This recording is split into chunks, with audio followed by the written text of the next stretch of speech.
1 in 6 Americans will have a stroke during their lifetime, so it's very likely that somebody will be affected directly by this in this community, whether it's themselves having the stroke or an immediate loved one. They told me, this is just bad. I have to tell you right now, there's a 99% chance you won't make it out of surgery. To wake up one morning and just 2 hours later be told that was traumatic, and to have your kids next to you and just say, come kiss your mom goodbye. Time is of the essence when someone's having a stroke. During a stroke, we're losing 1.9 million brain cells per minute. The moment they hit the hospital doors, they're converged on by our team, and that will include nurses, physicians, technologists who do the imaging, and the patient is evaluated very quickly, rapidly, by the emergency room physician, and they get the neurologist involved very quickly soon after that. I'm not supposed to be here, so every day is a gift.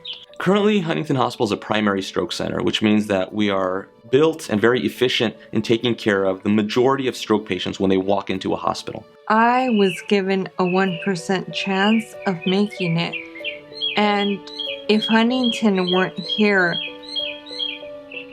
they were the ones that took the risk, and they said 1 is better than 0. A tube is inserted through a blood vessel in the leg and navigated up to the brain, and a blood clot can be removed that way. Every doctor, every nurse, everything was amazing. Huntington, I think, has put really their resources in the right places and invested for the future, and we're seeing the seeds of that develop over time.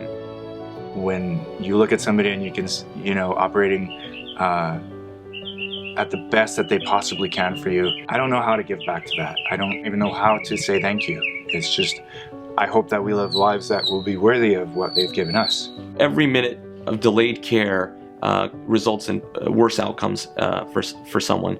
And those outcomes can be devastating. They can be completely independent versus dependent, depending on a few minutes of time. I couldn't walk Ethan before in the stroller, and now I can. I'm looking forward to just going on those walks with her. I love holding her hand, That's something I always loved, but when you almost lose somebody, you just realize that, I love holding her hand. If I could do that the rest of my life, then, well, that's enough. I don't have anything but words of gratefulness for Huntington, for the support, for the donors. Thank you. Thank you for giving us this chance at life together that we've had these last 5 months, and the next 50 years that we'll be alive together. We are only grateful.